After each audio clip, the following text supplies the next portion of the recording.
This is our first meeting where it's only about young people participating. And this is the third meeting that I'm hosting, which is a dialogue where we will be having a discussion. ASAHAL, Association of the Study of African American Life History. It's an association that has been started by Dr. Carter Woodson in 21st century. So we are following up his steps. So every year there's themes that are issued by our mother host in USA. And as from South Africa, Phokeng, we are also part of the international committee.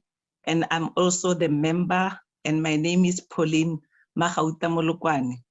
So the theme for this year is Black resistance.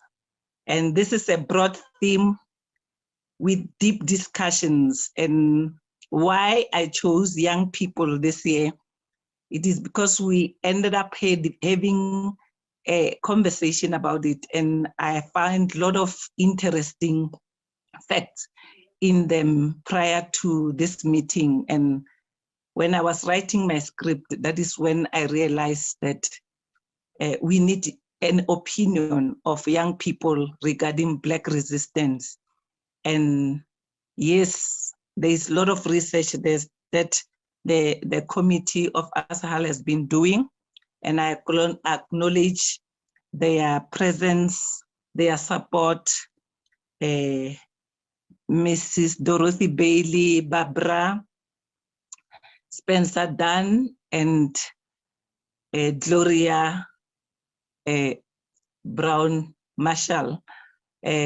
All of them, they are in the committee, and we also have international partners in other countries who always become part of this. So it is hosted internationally, and we are part of the family. And the theme, like I said, is going to be discussed by our young people. I just want you to hear their opinion, hear their side as young people towards the theme Black resistance.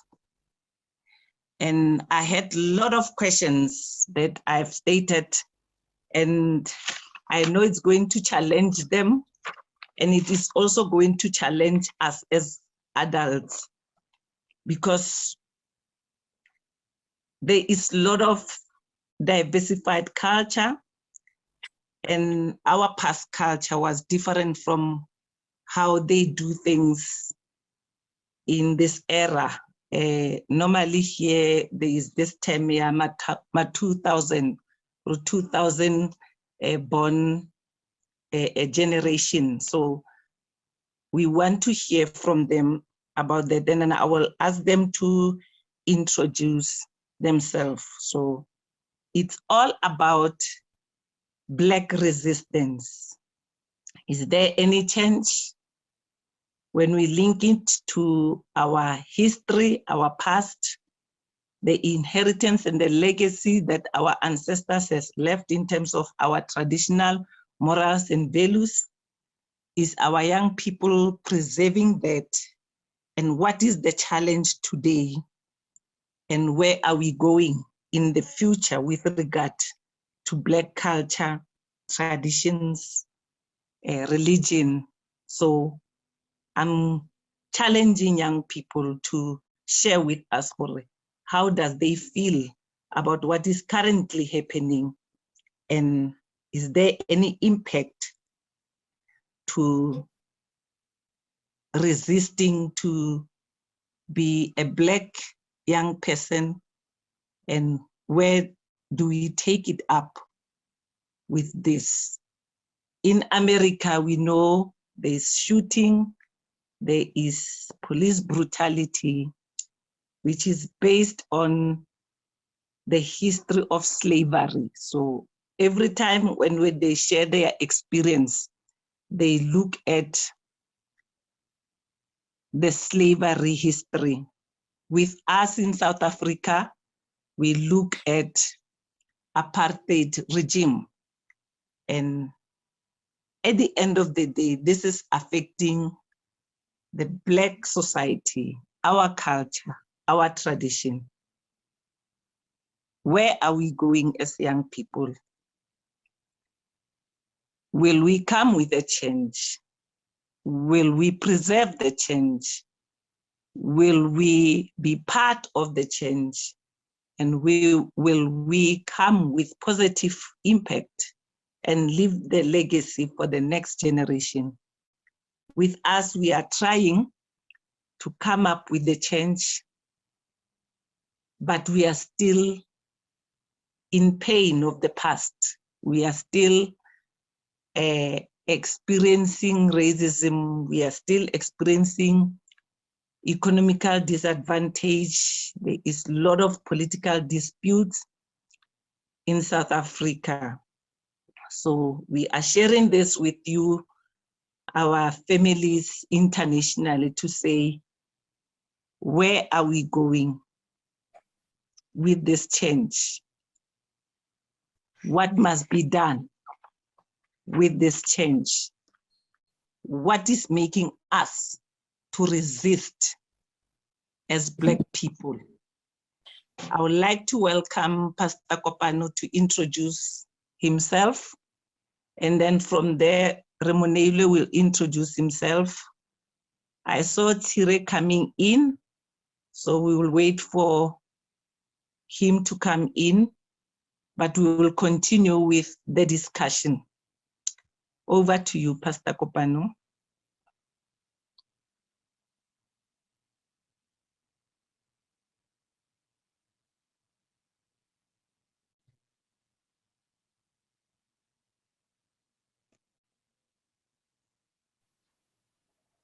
Am I on? Yes, you are on. Thank you so much. Let me first greet each and every person, our elder Abuti Tabo, and all of the participants today. Let me acknowledge you, my mother, Pauline Makhauta Molokwane, and I'm very much grateful for this opportunity that you have granted me. So it's beautiful, and I'm grateful once again to be part of Asahal's one of the greatest movements ever that I've grown to be interested in.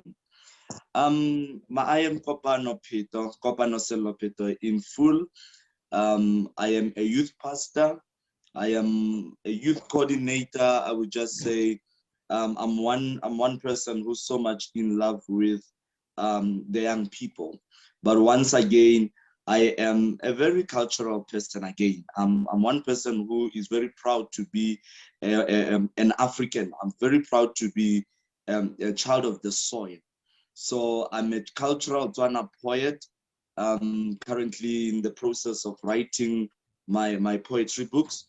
And I am also a pastoral psychology student at the Northwest University right here in South Africa. So I'm really grateful. But going henceforth, Mama, I hear this this Black resistance theme that is driving the month, the Black History Month and the Black History celebration for 2023. And surprisingly, something that has been trending for more than 10 years now. So it's very much interesting because the world we are living in today is somehow challenging for us as young people. It's very much challenging because we grow up to be people who don't even understand our background. So I'm very much happy to share my views today with the entire world, in fact. So let me just say I'm very much grateful. So firstly, okay, if ever I'm audible, or should I just continue? Yeah, it's fine. Let's introduce the other people. Tiro, welcome. Over to you, Remonele. Let's do the introduction, then we will get into the discussion. Greetings, everyone. My name is Romonelwe Ivo Junior Lefawani. Well, I wanted to join this discussion because I'm also into Black history. I love studying, I love books, I love technology. When they said Zoom call, I jumped immediately on it because I'm into such things. Well, this month might also come as a difficult month for some of us because people change towards Black people once they realize that there is this movement for Black resistance, Black history. They give us side eyes in terms of that. And well, for me, Black history, sometimes it's good to know where we come from, but then sometimes I feel like it's what's holding us back as Black people because we dwell too much on what happened in the past to our ancestors and our forefathers. But yeah, I'm very excited for this conference and I would love to interact more about this topic. Thank you so much. Brother Tire, can you introduce yourself to the team?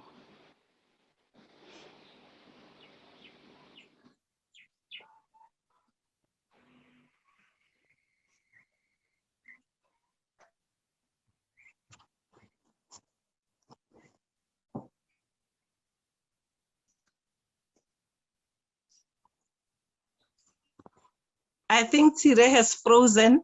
We will continue. He will join us later. I don't know what is happening. Maybe Remo, you can check with him what is going on. But I think it's an issue of network as we are facing load shedding in South Africa. So we are crossing our finger that we finish up.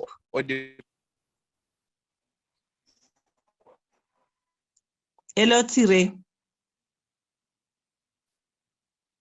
Yeah, I think that's a challenge of network. Okay, can we move on to how you feel about Black resistance?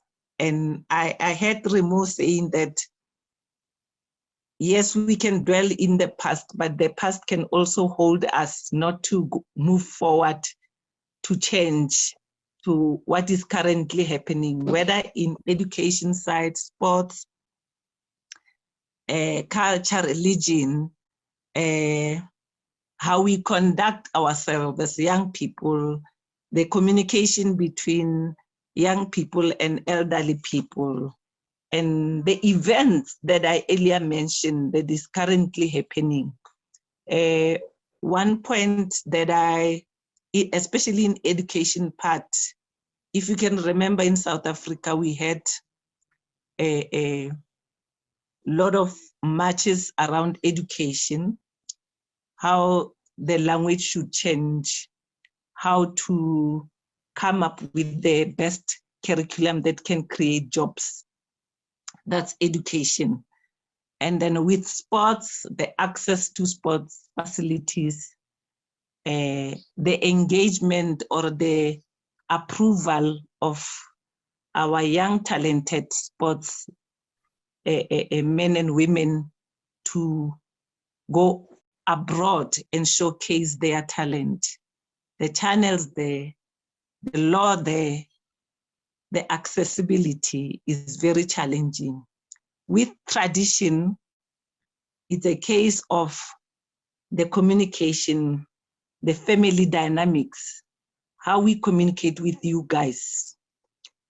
Maybe it is because of how we were raised in the past, and you are coming up to resist that. We don't want to be raised like you guys or what you have experienced. We want to come up with a new thing. So just share with us your opinion in regard to this.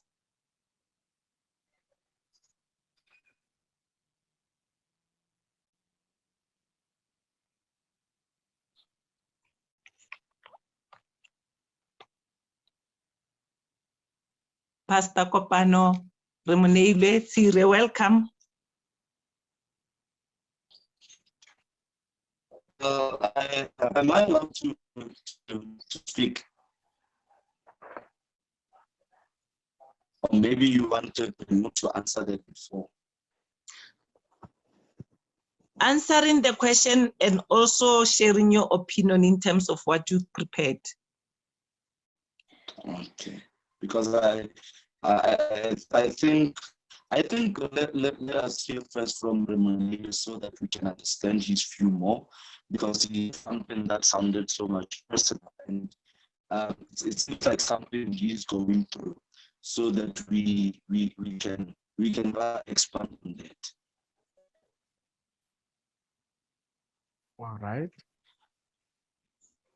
So with Black resistance, I feel that we are resisting something that's no longer there. So in this world now, at the moment, we are resisting ourselves instead of resisting against white powers or white economists or white people who have a hand in the government.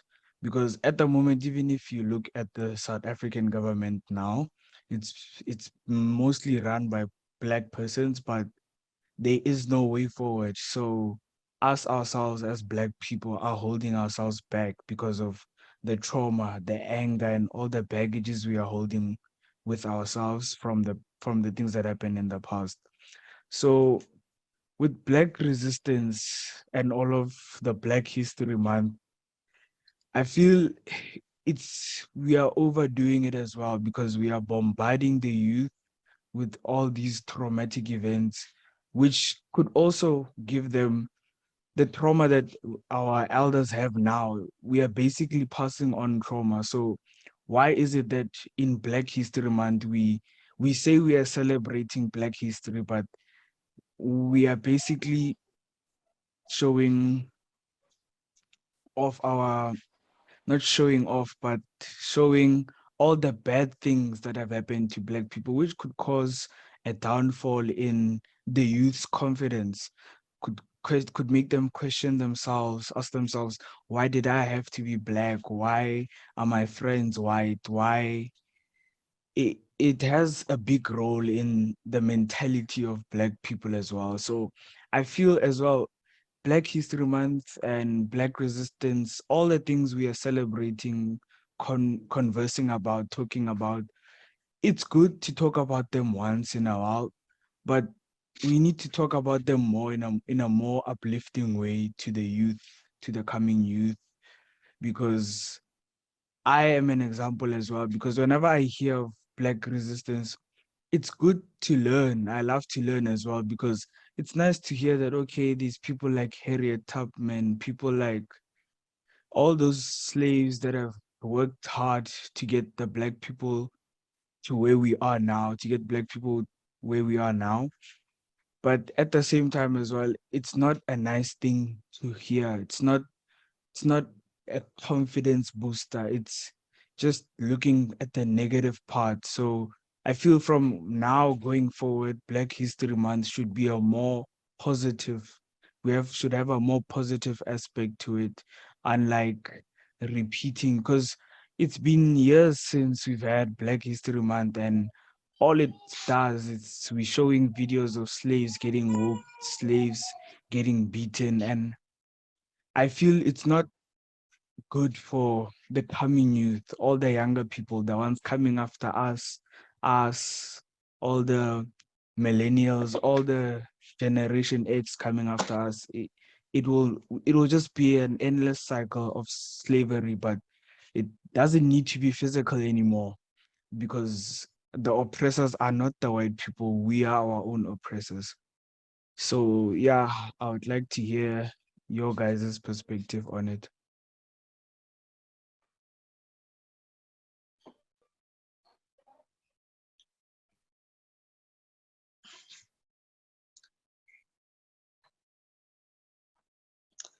Okay. I think I have read your side Remo, and what basically Remo is saying is nothing but the truth. Like it's something that is there, something we all have experienced.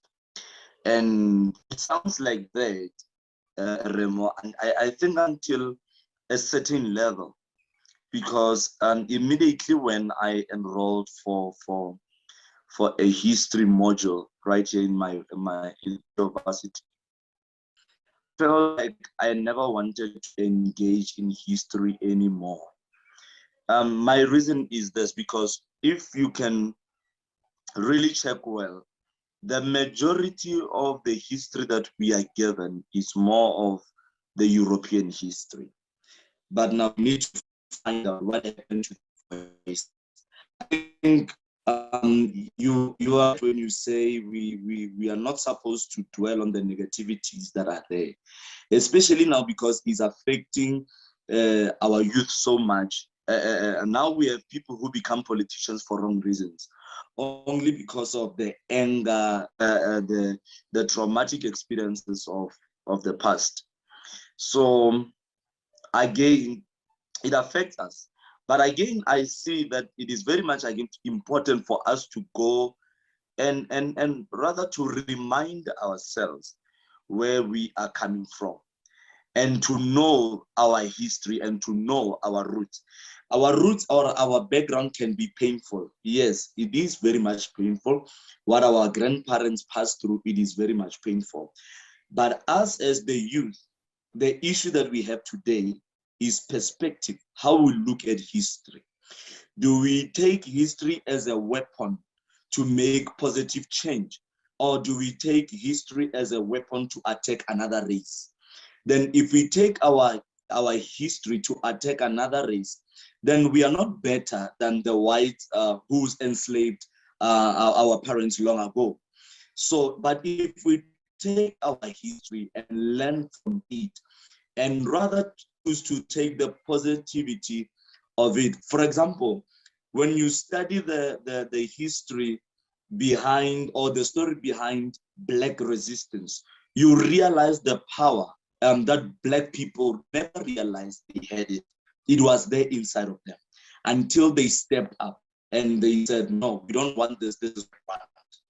And mind you, this battle of racial segregation in terms of the systematic world, such as education, political world, economy, and everything, is not a battle that can be fought in a month. It's not a battle that can be fought in a year. It's a battle of a lifetime. It's something that has been there, something that will always be there again, because the issue again is that we don't know the voices of Blacks. I believe if you look at our history, firstly, let us come into the sector of education. 75% history that our government will always produce to the textbooks that will go and be part of the curriculum. 75% of them is Eurocentric, is a European side or the European story. But we never hear. All right. Okay. Fine. Yeah, as I was saying, Mom, that we have to, as the young people, we seriously need to know our history. Our history can be painful. Our history can have negativities more than positivities, yes. But we need to know it so that we can know how to change it. Because the real issue here is changing what happened in the past. And from a very positive way, I think it's very much important that we know the mistakes of our forefathers so that we don't continue making them, or we don't continue with them and making them a generational chain that never ends. So history is important. So I never understood the importance of history until I enrolled for a history module. And it is very much important for us to understand the Black voices. There are such things as Black voices. If we go and check, there are books that were banned. There are documentaries that were banned. The voices of Blacks were silenced. More and more of them were silenced because the world of today does not want to voice out or to reveal and expose the world of back then. But I think knowing the negativities of back then, we can know what to change. Right now, the system of education that we are using is more Eurocentric than Afrocentric. It's more about the European history than the African history. So we know more about the British queens. We know more about the European world. And we know less about our own world. We don't know about our African kings. We don't know about our African queens. We don't know anything about even the African places. And we find the very same European people coming into Africa and taking over those places from us because they know about those places, but we don't know anything about them. So remember, knowledge is power. If they know something about something that we don't know about, then they have the power over that thing. So they will steal from us and we won't even notice the value of that thing. And that's why at the end, because of the lack of knowledge, how the amount of gold that was taken from Africa to Europe, and they said it was going to be manufactured and be processed and all of that. It was because that knowledge was not planted into a black person. Now we have to buy that knowledge. We are not even buying the gold. We are just buying the knowledge of that person. So knowledge is power. We really need to know our history. So it's an edge that even when it comes to our educational system, we need to have people in place to promote Black history. Because at the end, we find ourselves, we don't want to find ourselves being a generation that is more Western than African. Right now, if you speak about ancestors, we just take it that they are just dead people. They are dead people with experiences and with a lot of wisdom. Those people is not just that they lived. They had their own wisdom. They had their own traditional medicine that they used to cure or cure sicknesses. They had their own sicknesses back then, and they knew ways to treat them. There were customs. There were some rituals again that are not even diabolic, but rather biblical. So we need to also understand the religious part of those people. Where are they coming from? How did we come to be a nation that is like this? If ever we want to see our young people prospering, is only know when we know our roots. It's only when we can go and dig deeper and to go and know where we come from, know our history. So in terms of our education, I feel a need for us to talk more about Black history. I feel the need for us to go and know more because it is there. It's a painful experience. Yes, I still repeat and emphasize that it was a painful experience. But that history is important so that we can know where to go from here. Otherwise, we will continue to have the leaders who are just full of rage and anger. The reason why they're still holding on to that rage and anger, it is because no one ever talks about it. No one ever have the time to really go and counsel and try to celebrate the positivity. So I'm not disagreeing with Remo. I'm just trying to emphasize both sides of the story. That yes, we must not dwell on the negativities, but it does not mean that we don't have to know them so that we can correct the mistakes. So when it comes to education, that is my viewpoint, the viewpoint that I have. And again, when it comes to our lifestyle, Mama, it's not a secret that our education affects the way we live today. Whatever we study at school is what we implement on our everyday life. So if we are taught more about the Western world, automatically we are going to have a Western African world. We are going to have a youth that is saying they are Africans, but instead of living African lives, they are living Western lives. So if you can ask them about the traditional foods, they won't be able to answer.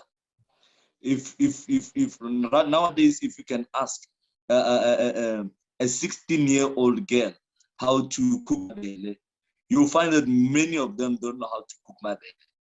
Because we are living in a world whereby now everything is instant. We have been taught how to live in a Western world. So even to start, we don't know how to survive. Our parents used to survive without heavy medical aid and stuff.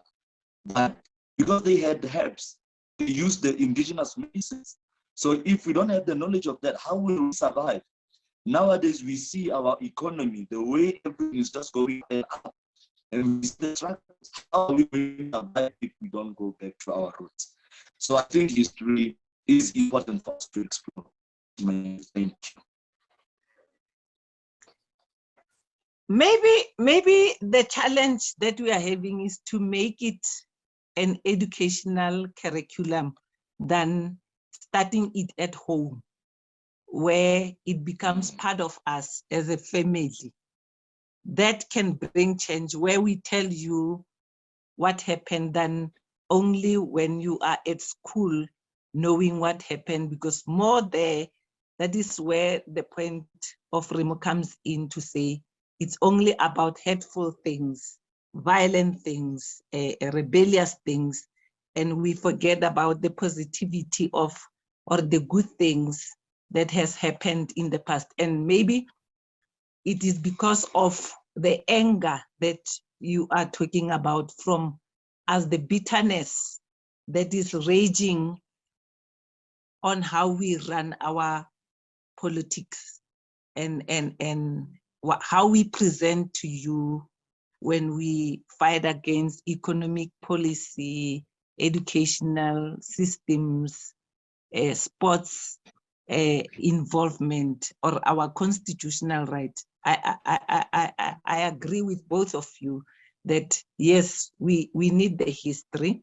It is very important to have the history. But let us not dwell in the negativity part of it.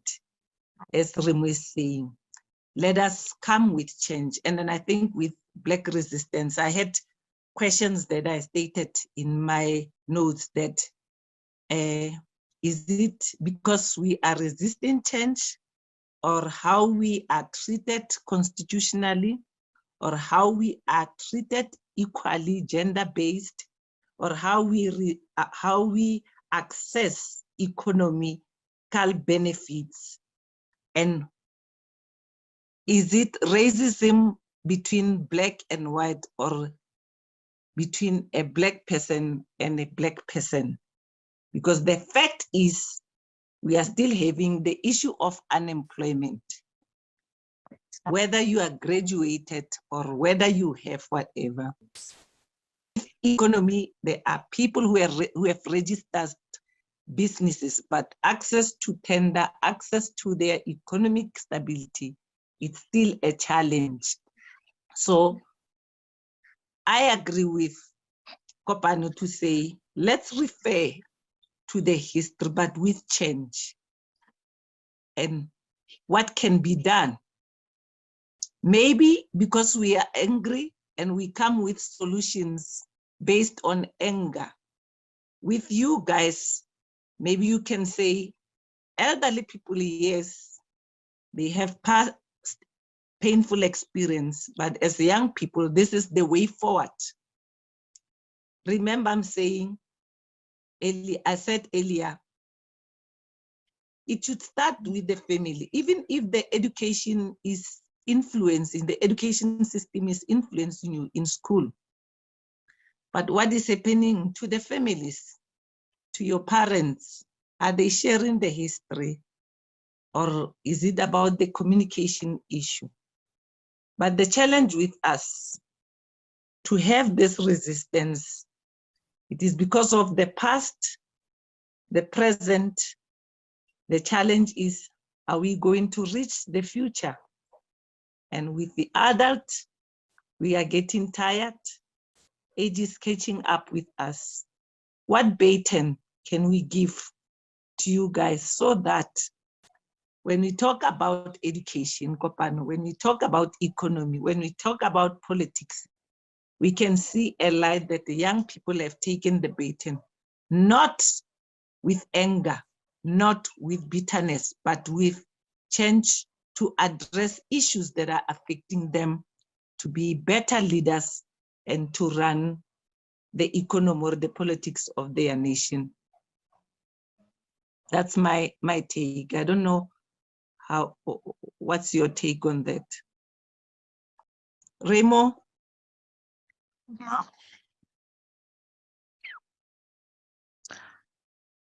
On what you said now, I agree with you totally, because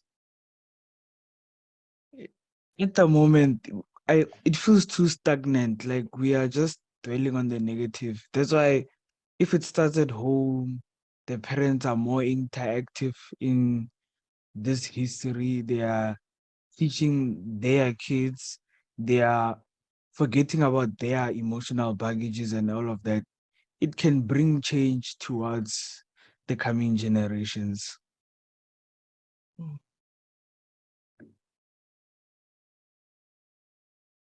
Opano? No.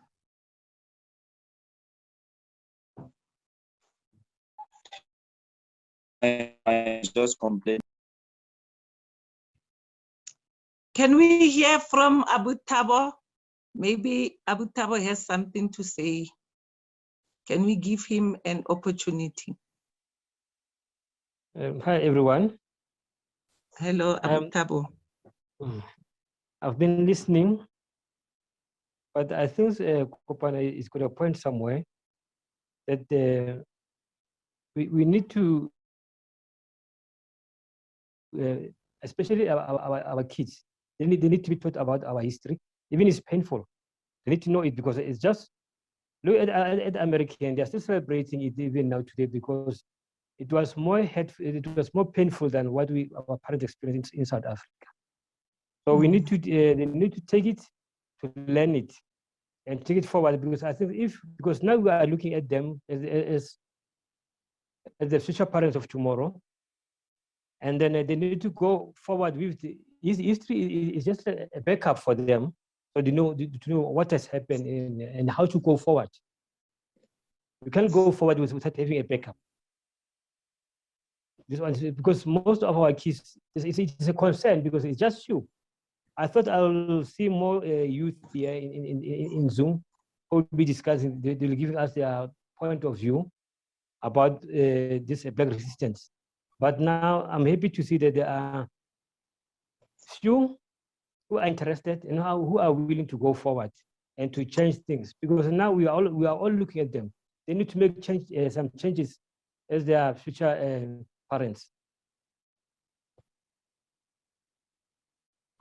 That's what I can say for now.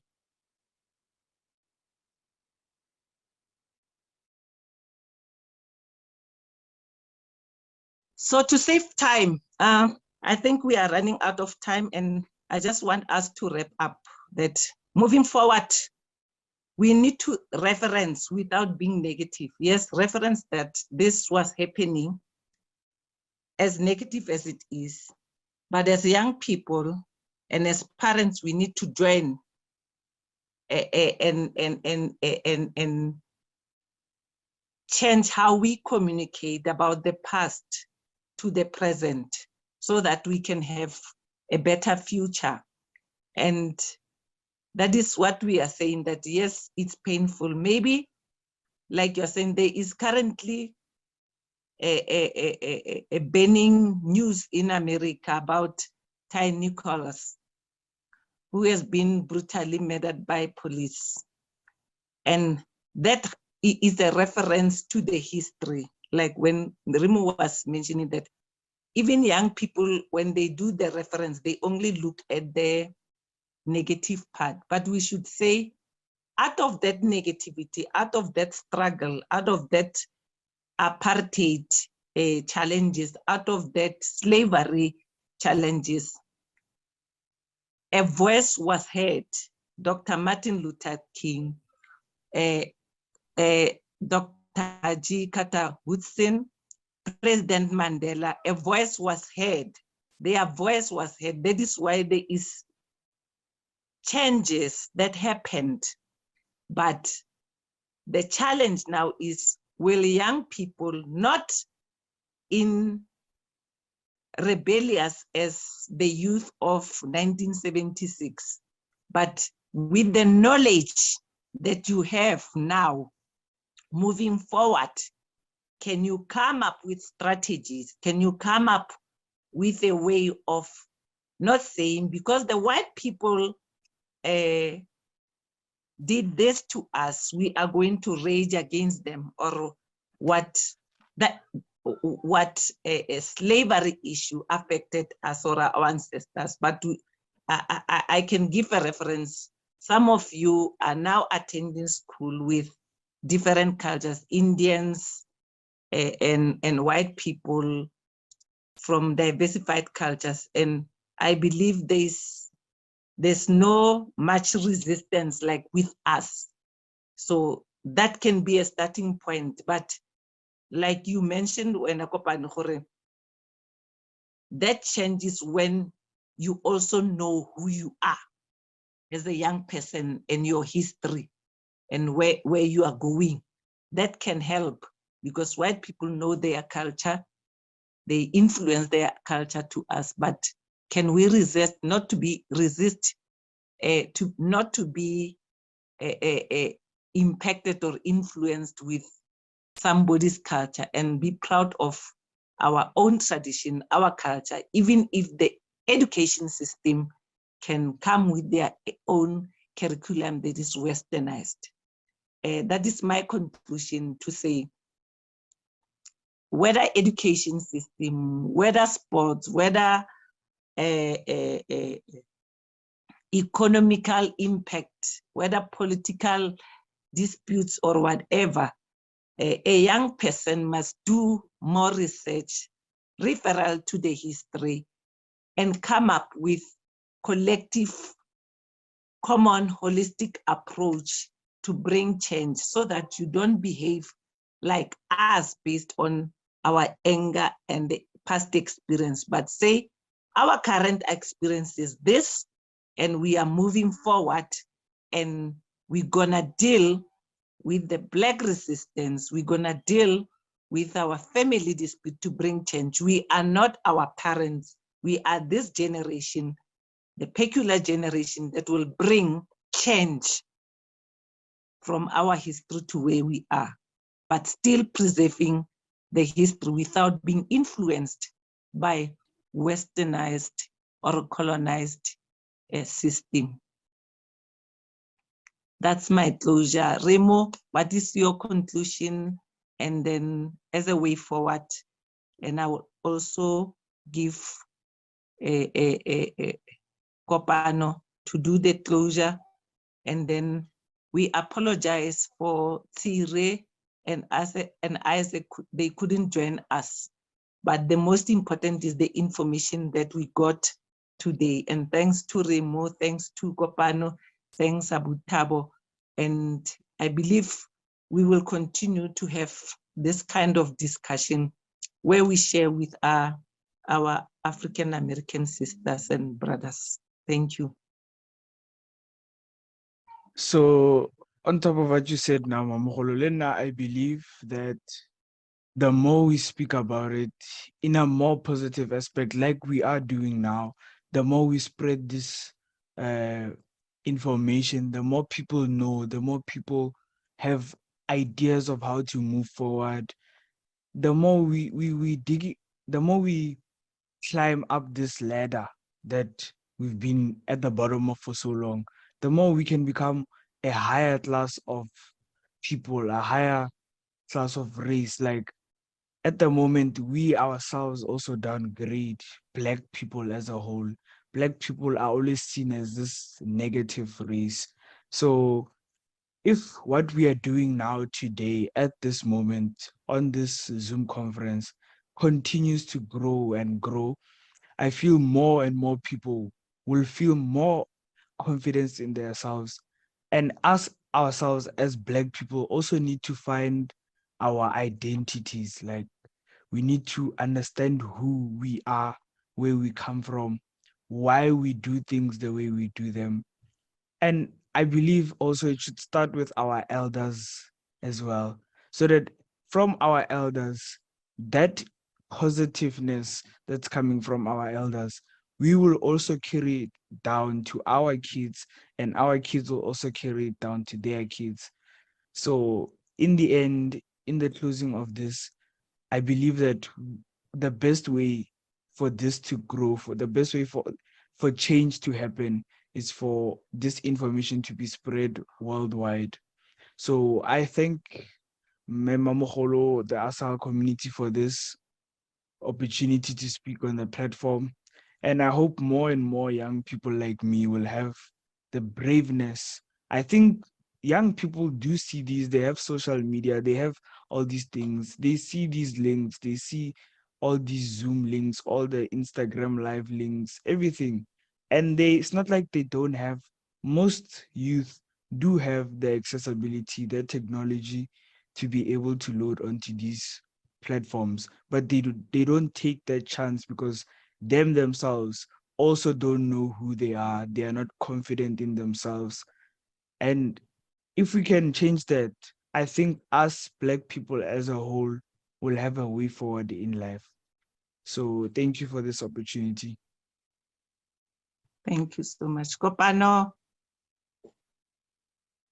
I think Kopano has network problems. In closure, can we wrap up Abu Thabo? Yeah, okay. Kia leboga. And then for what he said it now, because so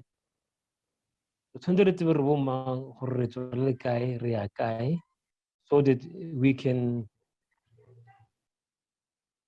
know better about ourselves and about what is and be proud of ourselves.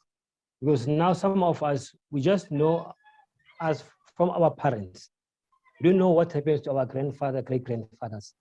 But then going forward is tough, because we met people who knows their history, who knows their poet, who know how to.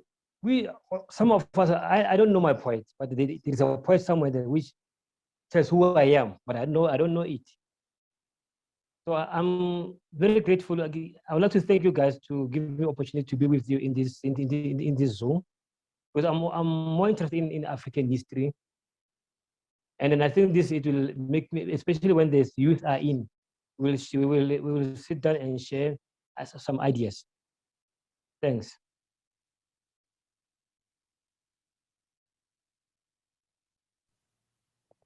Yeah, I think when I remove the best way the way forward, discussions at home, and then when you go to school, you know who you are, you know your identity.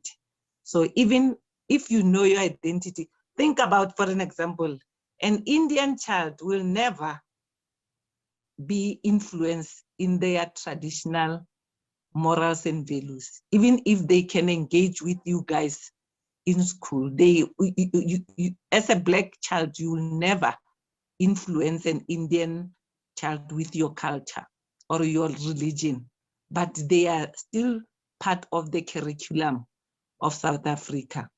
They are still part of educational system, but they know who they are because they are taught where? At home. They are taught where? In their communities. From food, from medicine, from every aspect of their life. They will never just report to the teacher or communicate to the teacher about their family issues and whatever. So truly, it takes us back to the last year's theme that says Black family, Black culture, identity, and how we represent ourselves. We were waiting for Pastor Kopane to do the closure. I think he's struggling with the network. Neremo, you have lost him again. Yeah. Yeah, the identity. So the best way is knowing who we are. The resistance will be there, but we have to come up with the way forward. We have to heal from our past pain. We have to influence our young people to be better leaders. We have to influence the education system with our traditions, especially as Black people. It's not all the Black culture, but Zulus also, they are firm with their culture. Pedi, yes, we have Shangans, and then we have Xhosas, they are still resisting to westernized or European culture. With Botswana, it's a huge challenge with regard to our history. We have to go back and make a research properly so that when we give you the history of Botswana, the hierarchy of kings, so that they gain the respect, a research must be done. Library must be packed with our history books. We must have extra classes of Tswana language. There is a lot, young people, that has to happen. But with your help, I'm definitely sure that we can change without being racist to each other. Zulu becoming racist to Tswana, Tswana becoming racist to Xhosa or to Mshangane or to any from our African continent. Maybe that we should also help, because that is the challenge that we are also facing, that we discriminate each other. There's a lot of xenophobic to each other, to say who come from which country and so forth. So who is a Black person? And where does a Black person come from? Why are we resisting to change? Is it because of how our family is structured, or is it because of the educational system?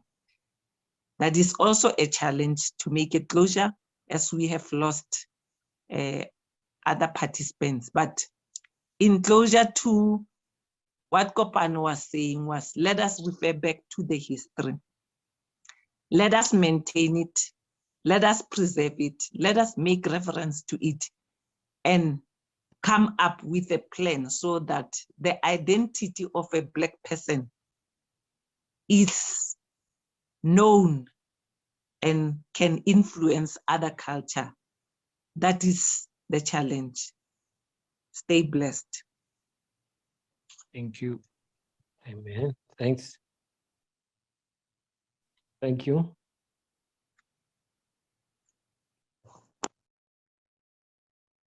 Let truth destroy the dividing prejudices of nationality and teach universal love without distinction of race, merit, or rank. Everybody originally came from Africa. At one point, people ceased to be African. All humanity can be traced to Africa. Who is not African? Are you African? Can white people be African? Are all Black people African? What makes you African? Dr. Runoko Rashidi. Hello, my brothers and sisters. I am Barbara Spencer Dunn, a life member of ASALA and currently co-chair of the Carter G. Woodson Home Historic Site Committee, preparing for the historic opening of this historic site in the fall this year. Thank you, Pauline, as our representative in South Africa, Bafokeng Nation. We acknowledge the Honorable Dorothy F. Bailey, who is the reason we have connected with you, and Dr. Ida Jones, ASALA's Vice President for Membership, and Professor Gloria Brown Marshall, the Chair of the ASALA Membership Committee's International Subcommittee. This subcommittee is following in Dr. Woodson's global footsteps.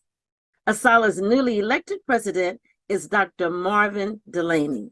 Hello, my brothers and sisters, Africans and South Africans, and our people around the world.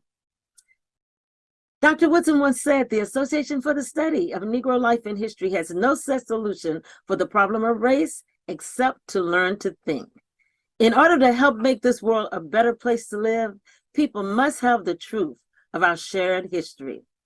This year, 2023, ASALA established the annual worldwide Black History theme, Black Resistance, which is extremely important as we recognize some significant anniversaries this year. 2023 marks the 205th anniversary of Frederick Douglass's birth. Frederick Douglass asked the question, why am I a slave? That profound question brings us to a reality that color of skin indicated your level of freedom, even though we know as Douglas also knew that we were all created free and equal. When you read the work of Frederick Douglass, it becomes clear that he wanted more than an end to slavery. He wanted an end to the violence of racial bigotry, a full commitment to the concept of equality.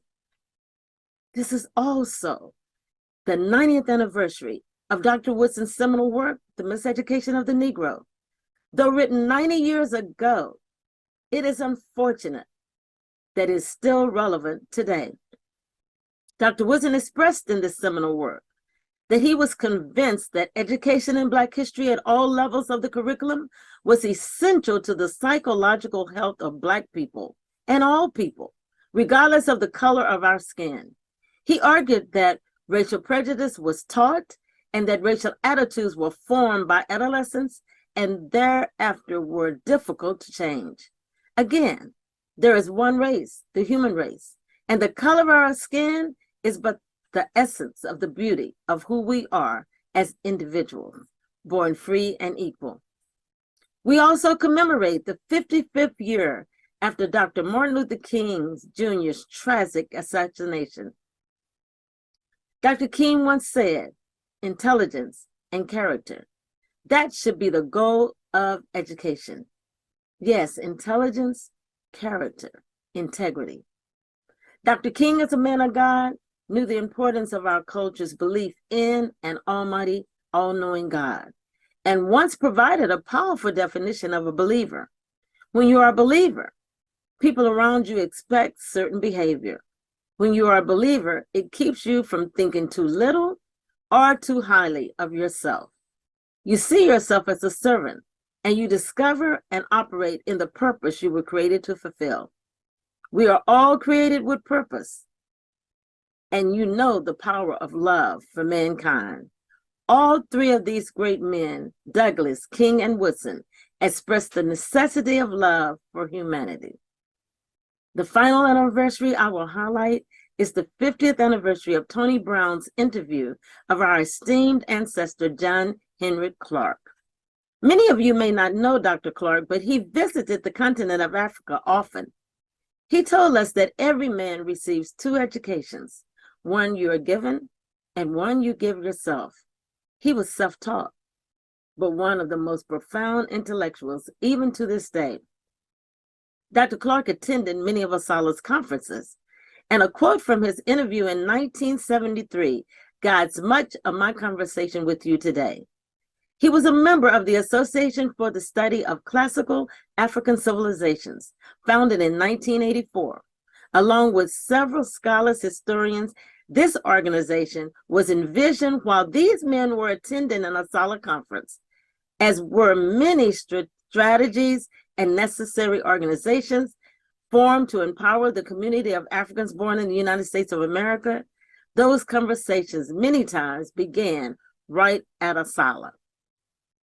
When we were stolen, kidnapped from our homeland, Africa, and enslaved in America and places around the world, we want you to know that many of us resisted assimilation. We maintained who we were as Africans, born in America. Our ancestors passed African traditions to us, generation after generation. I was so proud to learn that once slavery ended in the United States in 1865, and my ancestors were told by the enslaver that they needed surnames, they did not take the name of the enslaver as their own. They used an African tradition, and we have documentation that four of the families enslaved on the Monte Verde plantation in Rusk County, Texas, took their father's first name as their surname. Though enslaved in body, they were always free in their minds, free to hold on to many of their African traditions. In 2021, when you first joined Asala and presented your first presentation featuring the Black History Month theme, that year, the theme was the Black family, representation, identity, and diversity. One of your presenters provided a quote by your former king that has stuck with me since that day. And I quote, "Today our people are labeled with a Black identity from people across the seas. We are first Bafokeng, Botswana, then Botswana, and then only are we Black. We understand your ethnicity is tied to Bafokeng, Botswana. Though Black has been used negatively against us in the United States, Black is a unifier of our people around the world. But the truth of the matter is, Black has no ethnic foundation. The same is true of the word Negro. As Dr. Clark also explained, neither Black nor Negro have any ethnic connections. But in both cases, our people, called and identified with these terms, accomplished exceptional achievements, while all along knowing their originality, African.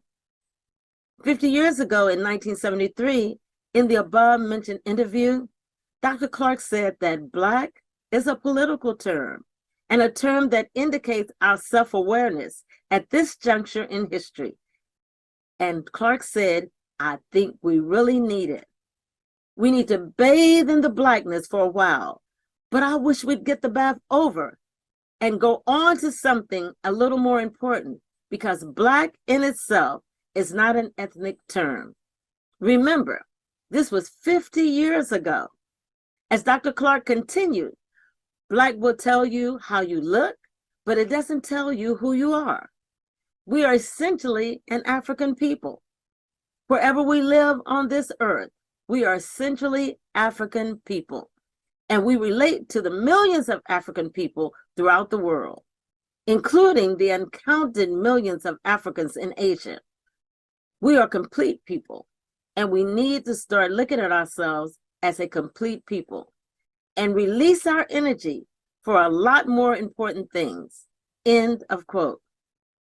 This year marks 50 years since Dr. Clark made that profound, factual statement.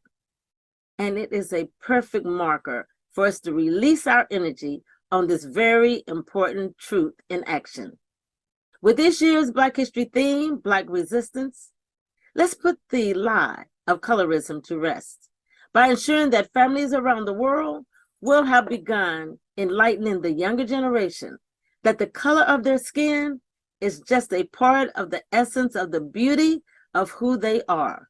Color has nothing to do with intelligence or your humanity. We were all born free and equal. It has been proven scientifically that 99.9% of all human beings' DNA is the same. The remaining 0.1% ties us to our biological parents. Regardless of the myths, distortions, omissions, and outright lies that have been told, African American history is a part of American history. And those of us born in the United States must acknowledge that our history did not start here. We honor our ancestors who helped build this country. They were not here by choice, but they still used their skills and abilities in a system of enslavement to make this country what it is today. So we call ourselves African Americans. Our goal is to educate young people, teachers, the church community, and the first teacher, the family, and put Egypt and Africa as a whole in its proper context. One of your speakers in 2021 also said, we are not African because we were born in Africa. We are African because Africa lives in us. That is so true of us as African Americans born in America. As Dr. Woodson said in his seminal work, The Miseducation of the Negro, let truth destroy the divide and prejudices of nationality and teach universal love without distinction of race, merit, or rank. We must pass the legacy of having a sense of self to our youth. If we don't tell them, they will not know the importance of self-study. They will not know that the truth about their history exists. Why? Because the association that Dr. Woodson created in 1915, 108 years ago, institutionalized the study of our history. They must understand that every man received two educations, the one you're given and the one you give yourself. They must become lifelong learners, because as long as you live, you will continue to learn. As my father always told me, when you stop learning, you have stopped living. I will end this quote by Dr. Woodson, who deeply cared about our youth. Dr. Woodson said, "The world does not want and will never have the heroes and heroines of the past. What this age needs is an enlightened youth, not to undertake the tasks like theirs, but to imbibe the spirit of these great men and answer the present call to duty with equal nobleness of soul." Like Mary McLeod Bethune said, "I give you love. I leave you with love." The Kiamsha youth here in Prince George's County, Maryland, and the Washington, D.C. metro area are an enlightened youth, entrenched in their history and the knowledge of the father of Black history, Dr. Carter G. Woodson. They will answer the questions you have provided them. Thank you, my brothers and sisters. We are family. I would like to close and thank you all. Just night and for you guys, it's believe it's a midday, and to other countries it's good morning. So thank you for this platform, and thank you, Dorothy Bale, for being there, and Barbara, Gloria. Wow, we are still going to have more discussions even after the month of February.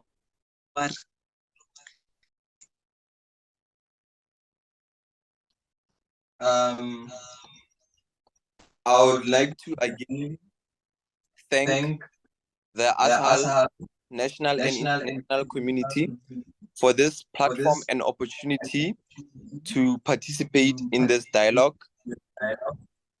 I would be very humbled to again be invited into such a dialogue. And to share. I would like to say, as Black children, continue to be systematic in what you do. And again, Black child, leave a mark.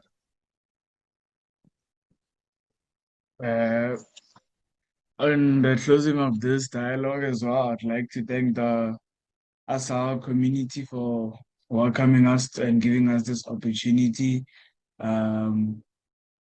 Well, I hope more and more and more kids and children out there, the coming generation, our current generation now, the kids my age, and from basically this coming generation, all our 17-year-olds growing up, to change the world, because our elders are tired, our elders have been through a lot, and I think it's our turn.